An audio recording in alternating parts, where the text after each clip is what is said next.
මෙන්න කෑමක් ගෙනාවා. ආ. දැන් ඊට දානවා. ඔයා අදත් එන්න පරක්කු වෙනවද? ඒක කියන්න නම් බෑ.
අනේ මන්දා.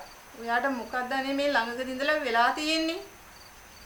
උදේ පාන්දර නැගිට ගමන් ඔෆිස් යනවා කියලා ඔෆිස් යනවා. රැට රැ වෙලා ගෙදරට එනවා. ඔයා උදේට යනකොට ළමයා නිදි. රැට ගෙදරට එනකොට ළමයා නිදි. අනේ මන්දා ඔහොම ගියොත් නම් ළමයාට අප්පච්චිවත් අමතක වෙයි. ඔයා දන්නේ දැන් ඉස්සර වගේ නෙවෙයි ඔෆිස් එකේ ප්‍රශ්න. අලුතෙන් ආපු ලොක්කගෙන් බේරෙන්නම බෑ. අත්පසු වෙස්ස වැඩ ඔක්කොම කරන්නලු. හරි නීතිකාරයා. ඔයා දන්නේ. අනේ මන්දා. ඔහොම ගියොත් අපේ පෞල් ජීවිතේ මොනවා වෙයිද දන්නේ. මොනවා වෙන්නද? ඔයා ලයිට් එක ඔෆ් කරනවා නිදාගන්න.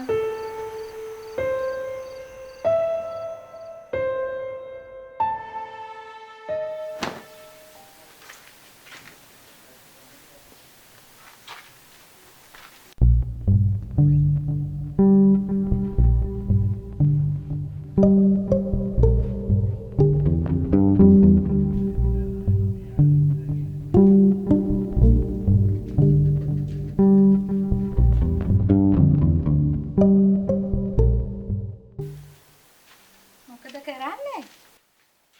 මම මේ රෙදි ටිකක් හොදලා වැලට දැම්මා. මම මේ කඩේට ගිහින් එන ගම. ඇත්තද? මේ මම මේ දවස් කීපයක් තිස්සේ ඉඳලා කියන්නයි කියලා හිතාගෙන හිටියේ. ඒ මොකද්ද? මේවා ඉතින් අපි කියන එක හරිද දන්නේ නෑ කමන්නේ. ඉතින් මොකක් හරි හොඳ දෙයක් නම් කියන්නකෝ. මේ කේලමක් කියනව එහෙම නෙමෙයි. ඔයා නිකන් එහෙම මුකුත් මං ගැන හිතන්න එපා. මේවා අපි දැනගෙන නොකිය හිටියොත් නේ හොඳ නැත්තේ. මේවා අපි කියන්න ඕන. අපි දැක්කොත් කියන්න ඕන. කේලමක් කියන්නේ. ඉතින් කියන්නකෝ බලන්න. කියන්නත් මට ඒ වුණාට මොකක්ද වගේ අනේ මේ අන්තිමට පවුල් කැඩුවා කියලා නරක නාමෙන්නේ මටනේ. ඒකේ තේරුම මොකද්ද? පවුල් කැඩුවේ කතාව.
කෑන දාගෙන බයික් එකේ යන්නේ.